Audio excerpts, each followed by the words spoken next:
Okay, thanks, Addie. And thank you everyone for having me at your school. I'm really delighted to be here, especially at such a beautiful place. And let me just echo Addie. I very much encourage people to interrupt me and ask as many questions as you see fit. So I'm going to give a few lectures on theoretical aspects of Majorana-based quantum computation. I'm going to start off with maybe 10 minutes or so just giving you a big picture overview of topological quantum computation and some of the underlying physics. After that, I'm going to switch to the blackboard and go through a review of tour of the so-called Katai of Chain. And during the second part of my lecture today, I think any murkiness that arises in the first part should hopefully be cleared up.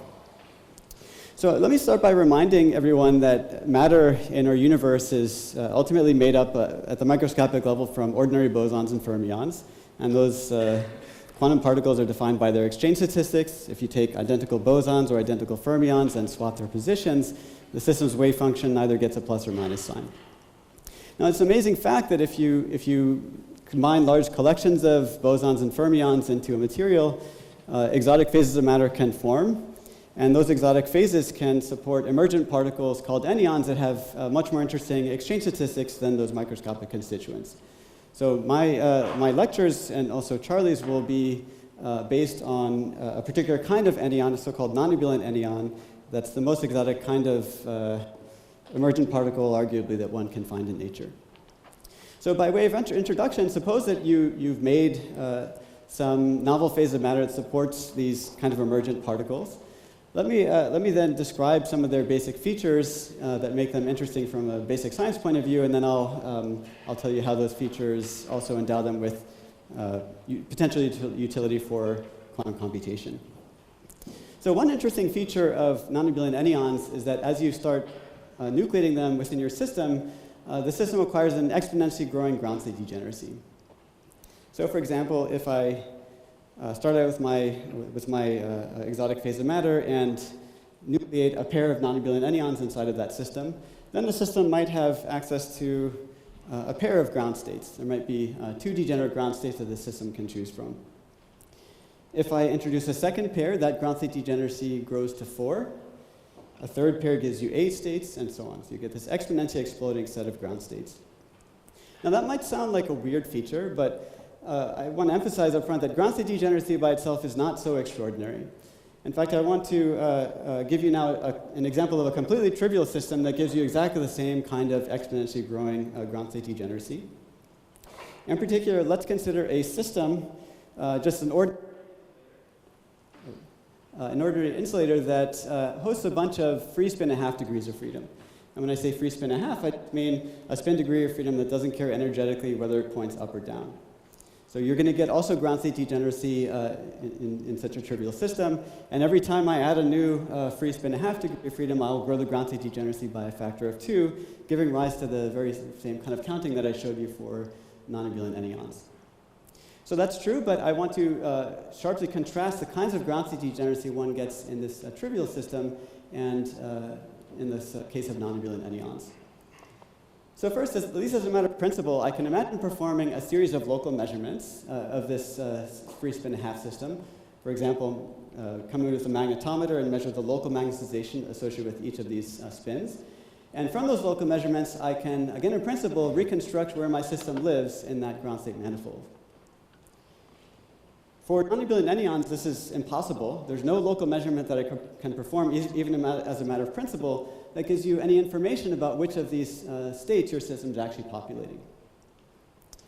A closely related property is that the ground state degeneracy we get down here is far from robust.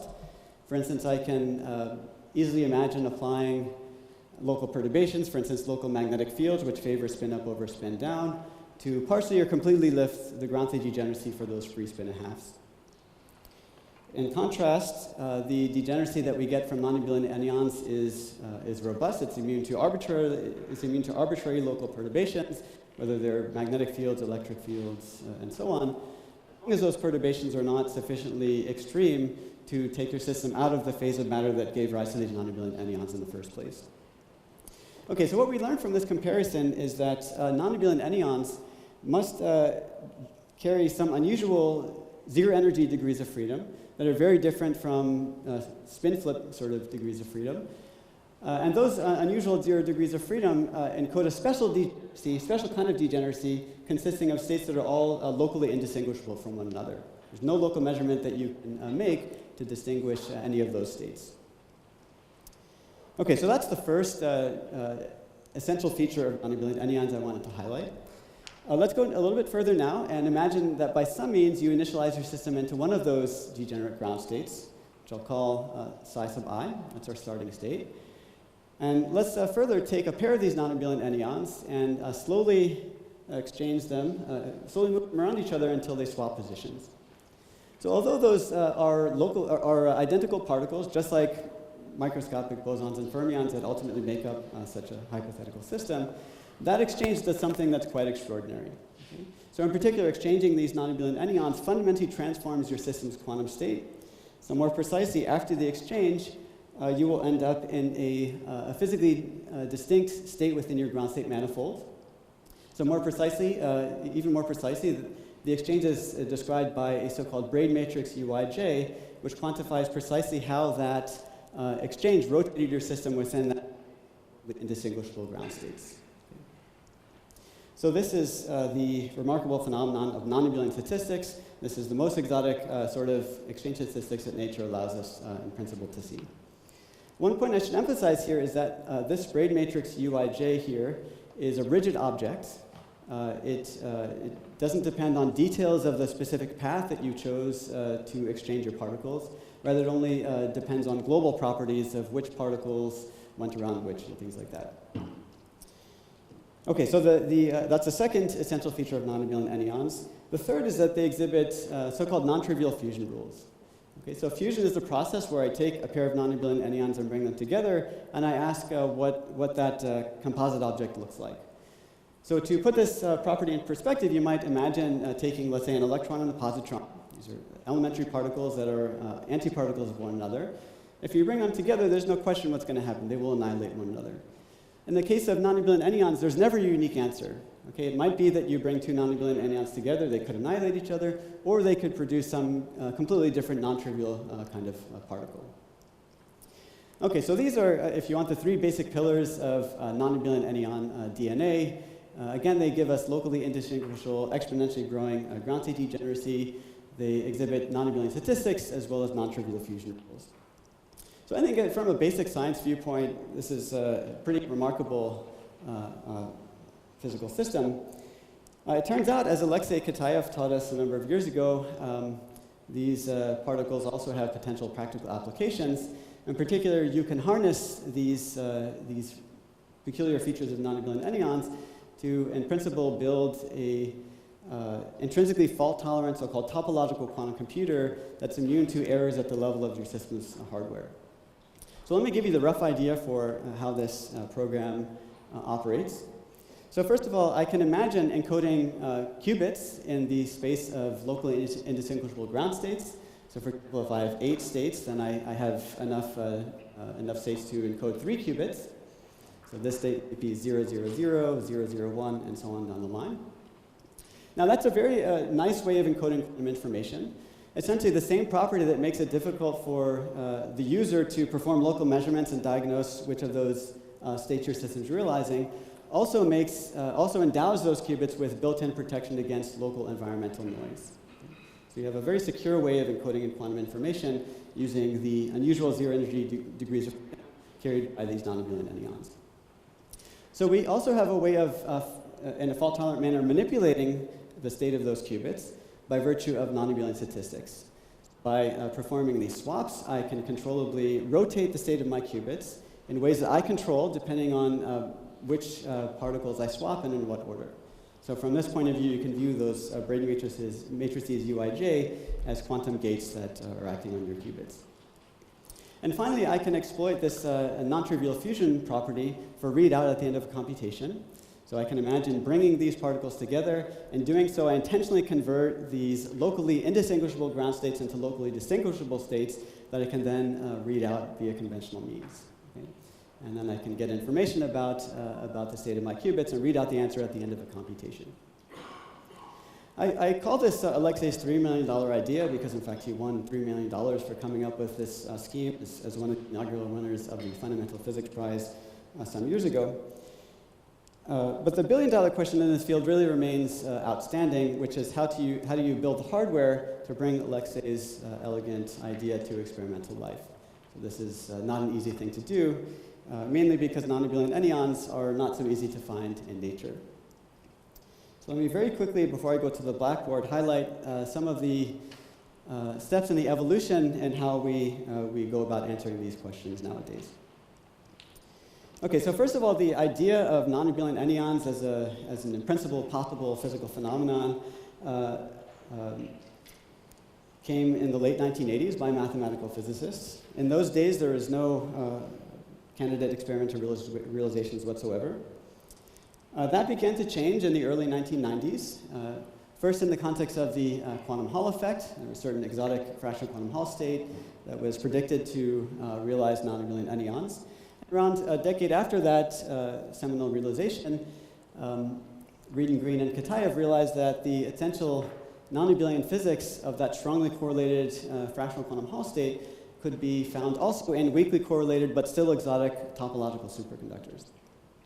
But originally, although this realization came about exotic superconductivity and connection to non-abelian Anyon physics happened in the early 2000s, it took a while to figure out actually how to find such superconductors in the experimental world. In 2008, the critical observation came from actually many theorists that you can actually design exotic topological superconductors that harbor this non-abelian Anyon physics by piecing together heterostructures from ingredients that we understand very well and already have many examples of in the laboratory all around the world. And beginning in 2012, experiments really took shape, and people began, actually in many laboratories across the world, fabricating the kind of devices that were predicted to harbor these exotic superconductors, measuring them, characterizing their properties, and finding preliminary signatures that indeed non-abelian Anyon physics appears operative in those structures. So this is more or less, I would say, the era that we're living in. We're living in the fabrication and characterization era of this problem. And hopefully in the not too distant future, we will be entering a new era based on that focuses on control of non-abelian Anyon degrees of freedom, so that we're not just detecting their presence, but rather controlling them and probing some of the finer characteristics that they exhibit, ultimately working our way up to topological quantum computing. So this is my bird's eye view of the problem. I think you're going to hear a lot about this fabrication and characterization problem from the next lectures by Charlie. At this point, I'd like to back way up. I want to go back to realizations in topological superconductors and describe the physics of the Katai of Chain in some detail. And again, as I mentioned in the very beginning, when we go through this Katai of Chain exercise, I'm going to try to make connection with everything I told you in more abstraction in my overview of non-abelian Anyons, and we'll see how all those features that I described to you a moment ago can actually arise in a somewhat intuitive physical setting. So any questions at this point before I shift gears? So far, so good. Okay, so now I'm going to switch to the blackboard.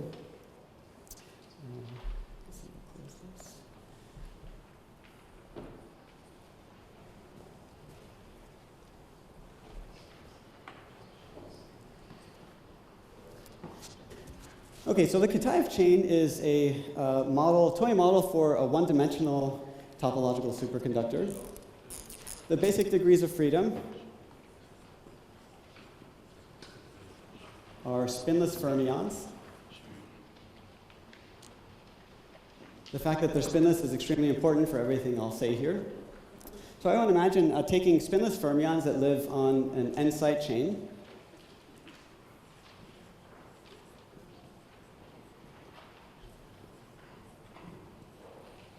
And at least for now, I'm going to take periodic boundary conditions for that chain. So each of these dots represents the site of my chain, site 1, 2, 3, up to n. And I'm wrapping the chain around itself to get periodic boundary conditions. Now I'm going to allow those spinless fermions to hop between nearest neighbor sites of the chain with some hopping amplitude t.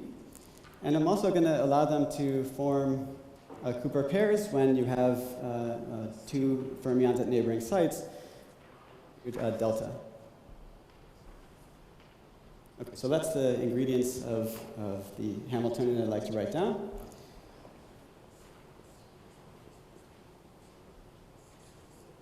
Okay, so I will write the Hamiltonian as a sum over sites x in the chain.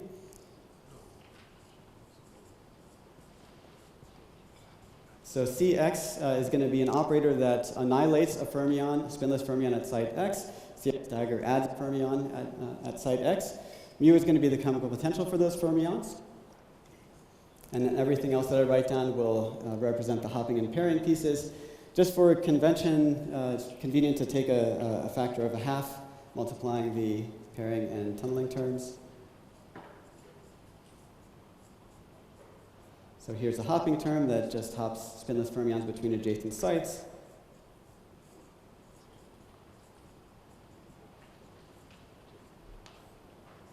And there's a pairing term that pairs spinless fermions at adjacent sites. And HD is just Hermitian conjugate of those first two terms. Okay, so that's the Katai of Chain Hamiltonian. Now, generally useful piece of advice is that we should always take advantage of whatever symmetries or problem that we want to solve exhibits. In this case, because I'm dealing with periodic boundary conditions so far, the system has translation symmetry, and we can exploit that translation symmetry by passing to momentum space. Okay, so I'm just going to Fourier transform to momentum space. I assume that people know how to carry through this exercise, so I'll just write down what the Hamiltonian looks like in K space.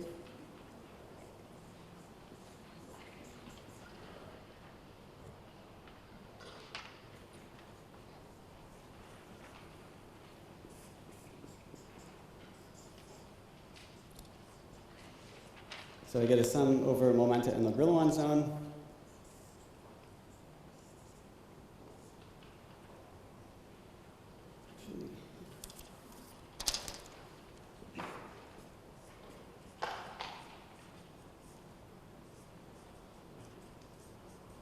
So there's the chemical potential and the kinetic energy piece. And the pairing term looks like I delta over 2 sine k, ck, c minus k, plus Hermitian conjugate.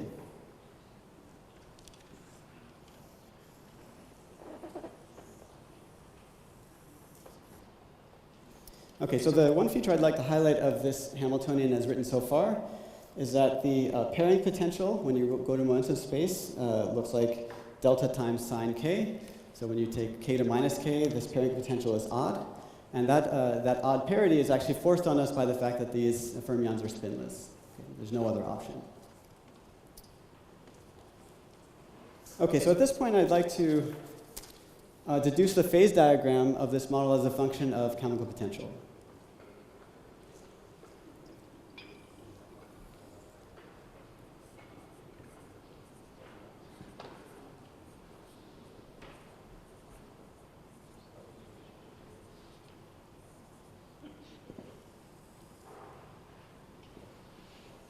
To do this, I'm going to think about the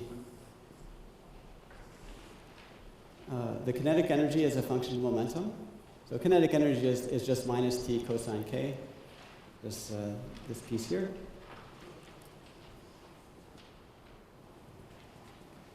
Horizontal axis is momentum running over the Brillouin zone, which goes from minus pi to pi.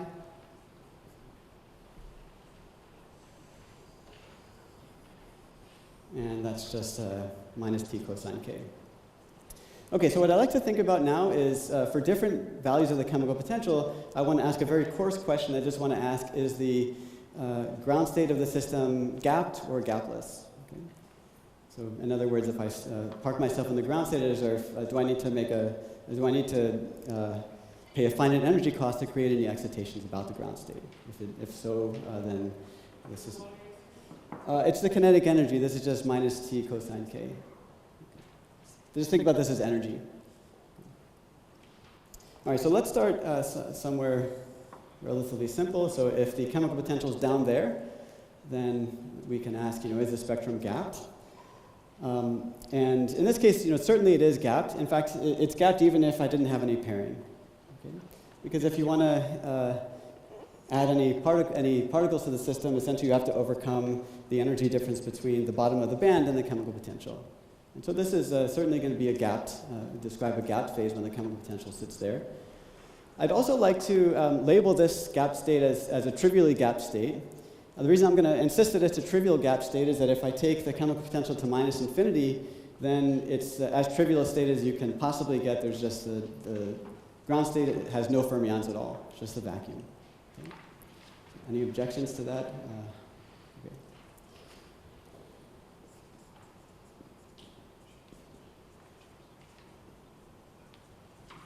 Okay. Okay, so the system is trivial and gapped as long as the chemical potential sits below the band bottom. Okay.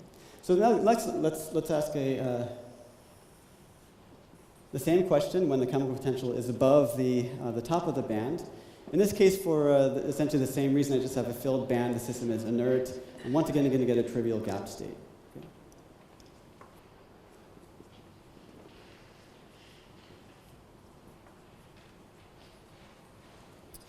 Okay, so slightly less obvious is how I should think about the system when the chemical potential slices the band. Okay. So in this case, if I turned off the pairing, then my system would be gapless. I would have a metal. And then the question is, what's the fate of that metal when I turn on this odd parity pairing?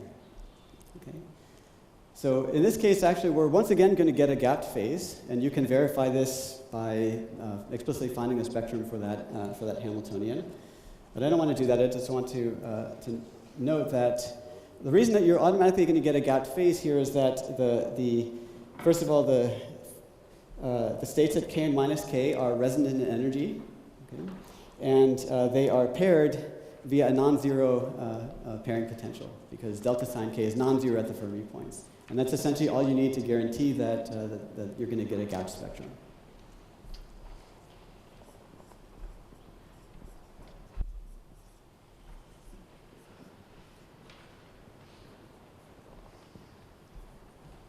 Okay, so once again, the system is gapped.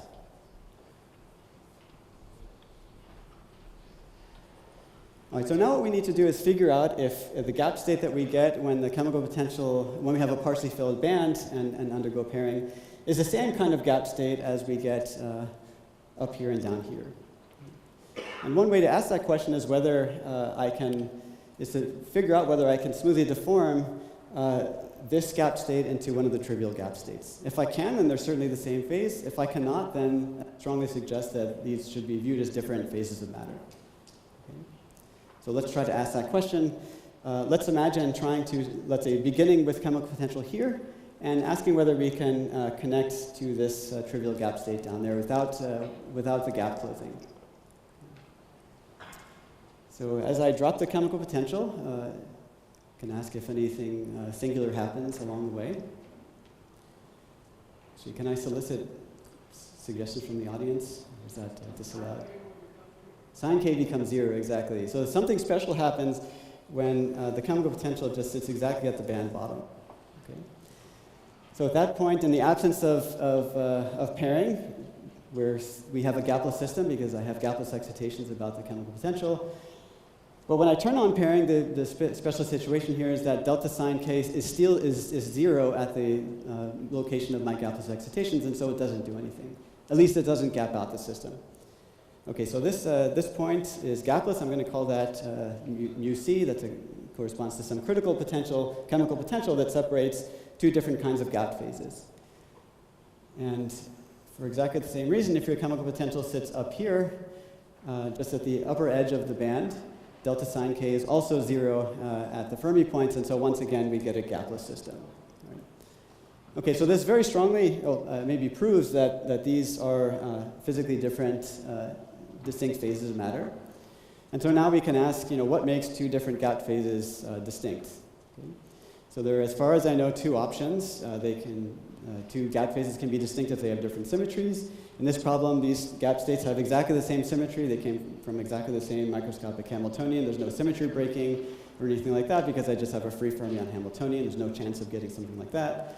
So symmetry breaking is out the window. That leaves, I think, only one other option, which is that these gap phases are topologically distinct.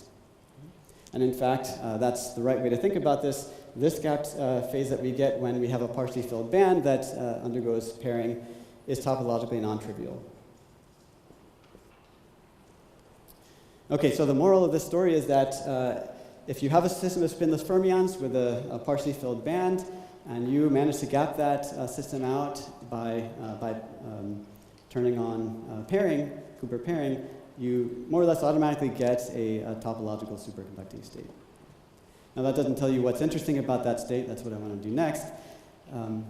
So I would like to now describe kind of the essence, the key universal features of the topological and trivial gap states so we can see what's special about this state and how it's distinct from the trivial one. To do that, I want to actually cherry pick parameters in this Hamiltonian a little bit. And this cherry picking will be extremely... Actually, my mic keeps going in and out a bit. Can people hear me okay? Okay. So once I cherry pick parameters, you'll see that the physics just jumps out at you. And in particular, what's special about this topological superconducting state just falls into our lap. All right, so the bit of cherry picking I'm going to do from here on out is I'm going to fine-tune the pairing amplitude and the hopping amplitude to be the same. Now, this is extremely unnatural thing to do if you're actually trying to study a real physical system. Typically, you would expect the kinetic energy, the hopping amplitude to be orders of magnitude bigger than the pairing amplitude, at least in most systems. I don't really care about that because, again, I just want to look at convenient snapshot of this gap phase to uncover what's special about it. Okay, so I apologize for my Blackboard math, but I'm going to make these terms have the same coefficient. Once I do that, I can just factor out an overall t, so let me pull this out front.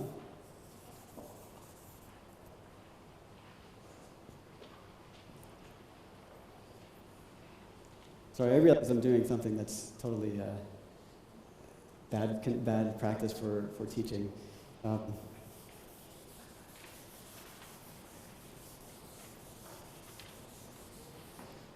Okay, so the nice thing about tuning those parameters to be the same is that I can now factor everything that's inside of this parentheses.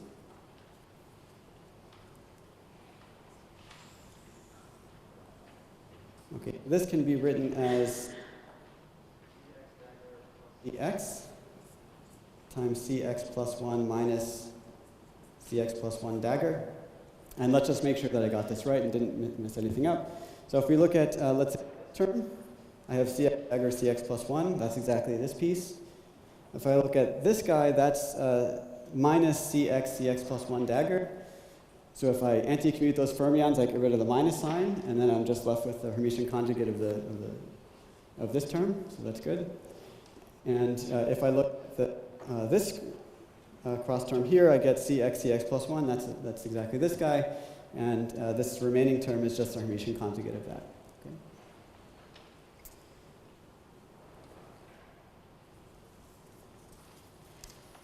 All right, so what I'd like to do now is move away from periodic boundary conditions and consider an open chain so that I have edges. It turns out that the edges are where the special physics is going to come from in this topological gap state. So I'm going to take open boundary conditions.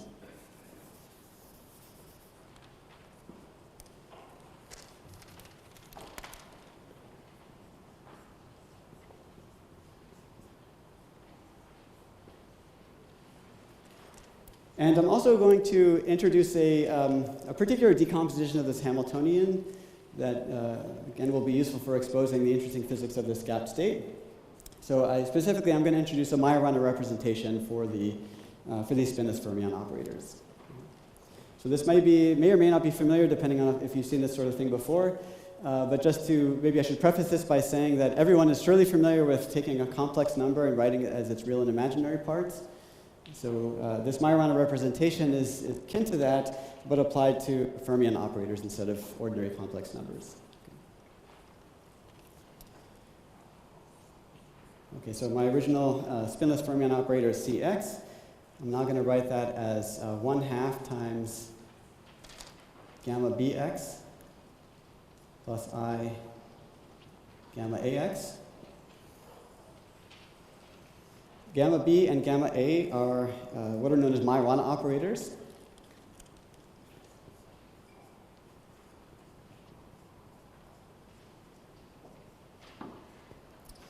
They have properties which I will indicate down here. So first, they are their own Hermitian conjugates. So gamma equals gamma dagger for any of these Majorana operators. These operators square to 1.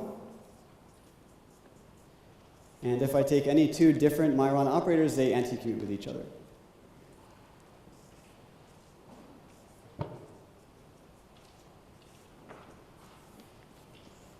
Okay, so these are the basic defining features of Majorana operators. Now one can check that with these properties specified down here, the canonical commutation relation, anti-commutation relations of fermion operators are maintained so that this is a legitimate way of writing, of expressing a fermion. I haven't lost any information. Now it's important to emphasize that I can always do this. Independent of whatever system I'm describing, this is simply a legitimate way of describing any system of fermions, spinless or otherwise. I can always do this. And the fact that I chose to write a fermion operator in terms of this Majorana representation certainly does not guarantee that the excitations of my system are naturally described in any way by Majorana operators. In order for that to be the case, our system is going to need to form a special kind of phase of matter, as we'll see. All right, so now I want to just take this Hamiltonian and re-express it in terms of these gamma A's and gamma B's. So let's start by rewriting this chemical potential term in terms of the Majorana representation. So Cx dagger Cx gets written as follows. So I have a factor of 1/2 for each of those fermions, so that gives me an overall factor of 1/4. From Cx dagger, I get gamma Bx minus I gamma Ax. Because these are their own Hermitian conjugates, the only thing I do when I dagger is replace I with minus I. And from Cx, I just get gamma Bx plus I gamma Ax. All right, so now I just want to do some algebra to simplify this a bit. All right, so I have one piece that looks like gamma Bx squared. That squares to 1 because of this property here. I have another piece where I get minus I times I, that cancels, and then I have gamma Ax squared, again giving me 1, so there's another factor of 1 out here. I also have a factor I gamma Bx gamma Ax. From this guy, and from this last piece, I get minus I gamma Ax gamma Bx. So these terms just add and give me a factor of 2. These terms also add because different Majorana operators anti-commute. So when I swap the A and B operators here, I just get the same term, just giving an extra factor of 2. So when the dust settles, this is 1/2 times 1 plus I gamma Bx gamma Ax. All right, so that's what the chemical potential looks like. Next, I have to rewrite these hopping and pairing terms. That's most conveniently done actually in this factorized form, which I wrote down here. In fact, this part is almost trivial to write down. Cx dagger plus Cx, that just picks out the real part of that fermion operator in some sense. That just picks out gamma Bx. Cx plus 1 minus Cx plus 1 dagger picks out the imaginary part of fermion Cx plus 1. So that will just give me a factor of I times gamma A at the next site over.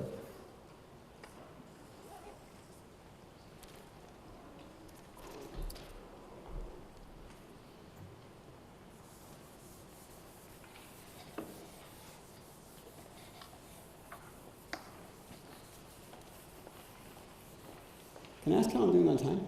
10 minutes? Okay. Is that negotiable, or?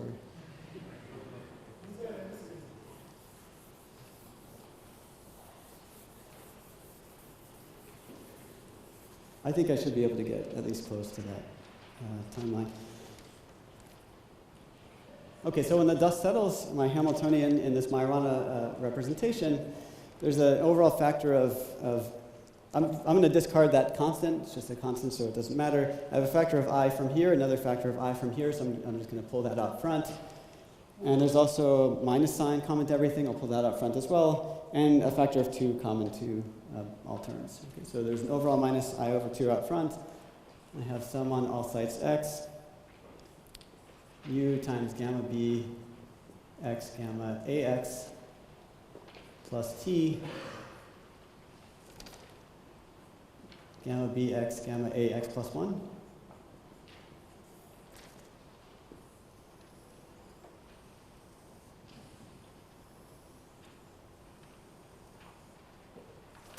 Okay, so it's useful to develop a pictorial representation of this Hamiltonian.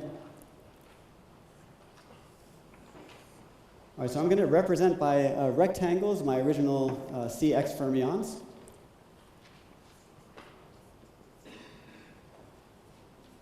Which I broke up into a pair of Majorana operators, which I'm going to indicate by open and shaded circles. So gamma A will be the open circle, gamma B will be the shaded circle. So this is the fermion at site 1. Here's the fermion at site 2, and so on down the line until we get to the end of the chain. Okay, so this coupling mu, the chemical potential, just couples gamma B and gamma A on the same site. I'm going to indicate those couplings by just a line labeled by mu. And this T term, which again represents a sum of the hopping and pairing terms, couples gamma B with gamma A at the next site over. So I'll indicate that with, let's say, a wavy line. All right, so the way you can think about this Hamiltonian, oh, go ahead. So you represented Cx, where x to the location in this chain. Yeah. Right? So now they need locations. I don't think about them that way. I think about this box as representing one physical site. And within that physical site, I have 2 Majorana operators. Okay, so in this language, I have a chain of Majorana operators, and there's 2 competing dimerizations of those Majorana operators. So mu wants to dimerize the chain in one way, and T wants to dimerize the chain in a shifted pattern. Okay, so these terms compete with one another. Okay, so now I want to just hone in on snapshots of the 2 kinds of gap phases that we examined earlier. So let's start with the situation where T is 0 and mu is non-zero. In that limit, actually, we can see immediately what the physics of that Hamiltonian is in terms of the original Cx fermion operators. So if T is 0, this piece doesn't exist. And let me take mu negative, just to make life simple. In that case, the ground state of this Hamiltonian is the vacuum with no fermions present. It's as trivial a state as you can imagine. And in terms of this Majorana chain picture, we get a trivial product state because if T is not there, then every one of these sites is decoupled. There's no entanglement between sites whatsoever. Each of these couplings between gammas within a given site hybridizes those Majorana operators, produces a finite energy fermion that costs you a finite energy to occupy. And so that's just an equivalent language for understanding that trivial gap state. So a much more interesting situation arises when we take mu equals 0. When we take mu equals 0, we're slicing the center of the band in my previous band structure picture. So we're guaranteed to be in the regime where we should get a topological phase. Okay, so with mu equals 0, I'm in that nice parameter regime. So let me take mu equals 0 and T non-zero. In that case, the picture looks almost the same. Actually, let me erase this a little bit to highlight what's going on here. Okay, so similar to what happened in the trivial gap state, every Majorana operator within this chain couples to a different one. All of those couplings produce only gapped excitations in the bulk of the chain. Everything's just shifted by one Majorana site. But what we see here is that something special happens at the ends. Right? So this Majorana operator doesn't couple to anyone else, and the same thing goes for this guy. So we get unpaired Majorana operators that are completely absent from the chain, from the Hamiltonian.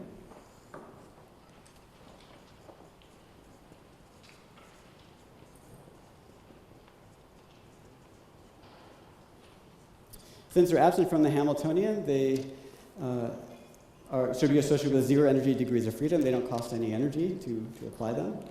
So these are 0 energy modes.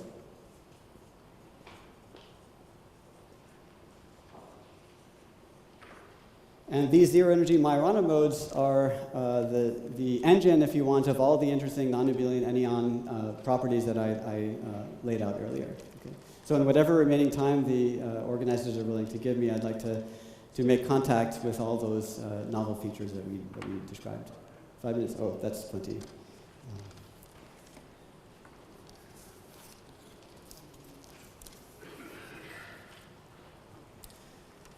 Okay, so let me call the unpaired Majorana on the left gamma 1, just to avoid this cumbersome A-B notation. And I'm going to call the unpaired Majorana on the right of the chain gamma 2.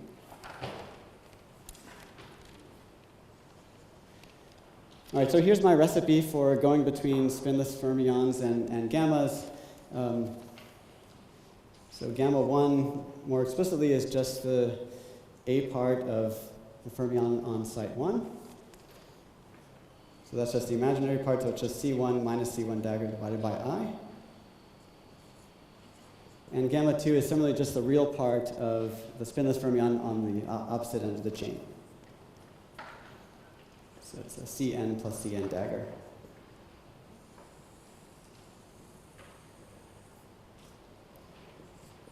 Okay, so the Hamiltonian commutes with both gamma 1 and 2. Exactly. And so we get ground state degeneracy. Now, to do the bookkeeping and figure out exactly how much ground state degeneracy we get, it's convenient to reassemble gamma 1 and gamma 2 into a spinless fermion operator of the same character as Cx, although it'll be non-local. So let's call that fermion D to distinguish it from the local spinless fermion Cx. So D is going to be assembled from gamma 1 plus I gamma 2 over 2. I should emphasize that this is a highly non-local fermion because it arises from a superposition of Majorana 0 modes that could be separated by, in principle, miles from one another. Now you can, since the Hamiltonian commutes with gamma 1 and gamma 2, the Hamiltonian also commutes with this fermion operator D, and so that means you can add or remove a fermion from that D level without changing the system's energy. Right? So we have 2 ground states in this case. So if 0 is the state where that fermion where that D fermion is unoccupied, that's a ground state. And I'm going to define 1 to be the state where I act a D dagger on that state. So this is the state where that D fermion is occupied. Okay, so these states have the same energy, but they do have one quantum number that distinguishes them. In particular, they carry opposite fermion parity. So if this state, let's say, has an even total number of electrons, then this state is guaranteed to have an odd number of electrons because D is linear in fermion numbers, in fermion operators. Okay? Now, I should emphasize that this is an extremely unusual feature to find in a superconducting system. So if you were dealing with, let's say, a conventional S-wave superconductor, then the ground state would almost always want to have even fermion number, so that every electron can find a partner to pair up with. And if you wanted to have an odd number of electrons, then you would have to pay typically a finite energy cost. Now here, that energy distinction between even and odd fermion parity state ceases to exist, and that's really the physics that these Majorana modes encode for us. Okay, so the fact that you're standing means that means what exactly? 1 or 2 more minutes? Okay. Okay. Yeah, so I'm actually nearly done with what I wanted to say. Okay, so that degeneracy is robust to arbitrary local perturbations. The reason that it's robust is that gamma 1 and gamma 2 are again separated by arbitrary long distances, and so the only way to split this degeneracy is to couple them, but if they're coupled if they're a mile away from each other, no local perturbation can do that. Those states are also locally indistinguishable, and we can understand very intuitively why that's the case. Again, these states differ by having different global fermion parities. If you wanted to tell whether your system was in state 1 or 0, what you'd have to do is count up the total number of electrons throughout your entire system, divide by mod 2, and that will tell you whether you have even or odd electron number there. But clearly there's no local measurement that can tell you that. It's a global property of the system.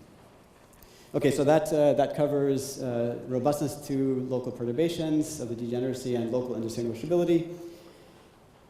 I also mentioned that we get exponentially growing number of ground states the more of these Nonabelian Anyons we introduce into our system.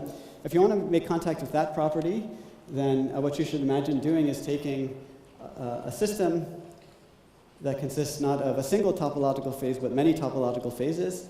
So imagine that this is a chain that's locally in its topological phase, so that I have a pair of Majorana-0 modes. And then to the right of that, I can imagine a trivial phase, part of the wire that's in a trivial phase, and then once again, topological phase, trivial, topological, and so on. Every pair of 0 modes that I generate will grow the ground state degeneracy by a factor of 2, so that's the exponential explosion of ground states that will provide our qubit subspace. So for Nonabelian statistics, we need to figure out a way to swap those 0 modes around each other. This we can actually do by moving away from strict one-dimensionality. So once I have a vertical leg in this picture, I can imagine, at least in principle, a process where I drag this Majorana-0 mode down. This guy takes the original one's place, and then I move the one that was down here back up. Now this is supposed to rotate your system non-trivially within your degenerate subspace. This is also actually, I would claim, a quite intuitive feature of this problem. Essentially, what you do by swapping two Majorana modes is you're really trading in half of one fermion with half of a different fermion, and that more or less naturally rotates your system in a non-trivial way. Okay. The last thing I guess I will mention is fusion. So I mentioned that when you bring these particles together, they can fuse to form multiple different kinds of quasi-particles. We can also understand this property intuitively. So if I imagine starting with a topological phase where my 0 modes are separated across the length of a macroscopic wire, I can then imagine bringing those 0 modes together by just nucleating trivial phase in the left and right parts of the wire, which would give me a picture like this. So now I have 0 modes or Majorana operators that are not separated by a macroscopic distance, but rather a microscopic distance. They will then couple very efficiently, and that will cause the degeneracy that we have here to split. So running out of space, but over here, if this is the original degeneracy, when I bring those guys together, they split. If I end up here in the ground state after this fusion process, then my Nonabelian Anyons would have essentially annihilated and returned the system to its ground state. So this would be one fusion channel. Alternatively, I might end up in this upper state, in which case I would have an extra fermionic excitation in the system, which is the second way in which these Nonabelian objects can fuse. Okay, so I hope this gives you some intuition for how all these features can arise. What you're going to hear next is how to take this abstract toy model and bring it to experimental reality. And since the chairman has been standing up here, I think, for more than 1 or 2 minutes, I think I should stop at this point. So thanks for your attention.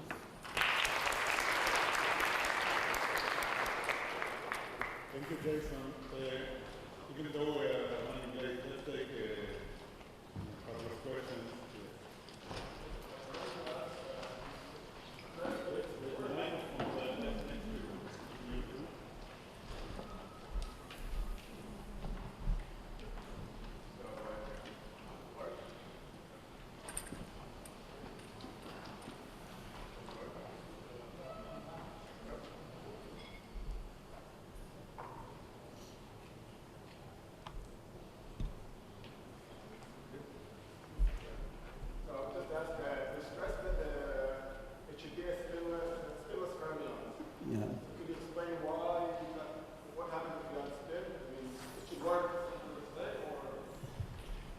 Okay, so there are many ways to add spin to this problem.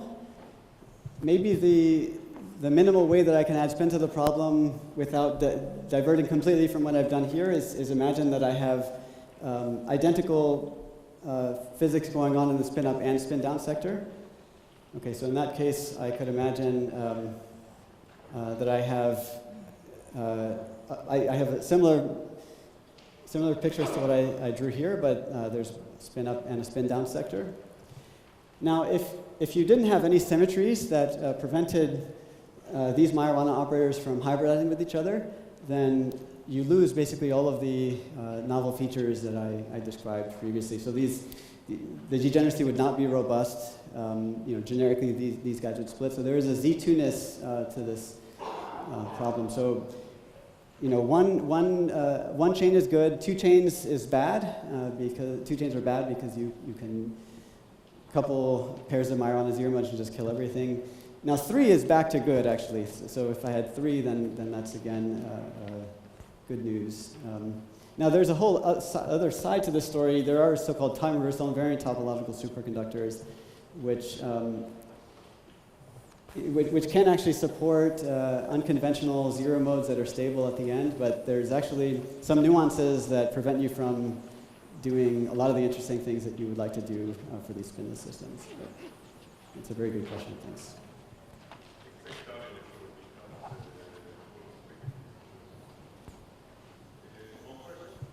I have a question. Is the model you write when is the Majorana-based, that looks like a SSH model, which is dimerized, and you can get this to fully dimerized when mu goes to 0. I mean, this is the mimic. That model is have a long time. It's proposed. And my question is, when these two Majorana fermions combine to become an electron state, it should hold a single charge. I mean, when you separate like two Majorana sites, it means the Majorana has a half charge or somehow. But when you define it, the Majorana is the antiparticle of itself, so it's without charge. That's somehow which confuses me. So is the Majorana has a charge or not? So if I look at an object like C1 minus C1 dagger, that's an equal superposition of an electron and a hole operator. So typically, one says that these lack charge. There are nuances that I'd actually rather not go into here, especially with, in building in charge conservation, which can be done in some way. But this is different from the SSH model, mainly because although you might write down a similar kind of picture in the SSH chain, the objects that you would be coupling are not Majorana operators. You'd be dimerizing local fermions, conventional fermions like CX. So this is in some sense like square root of the SSH chain.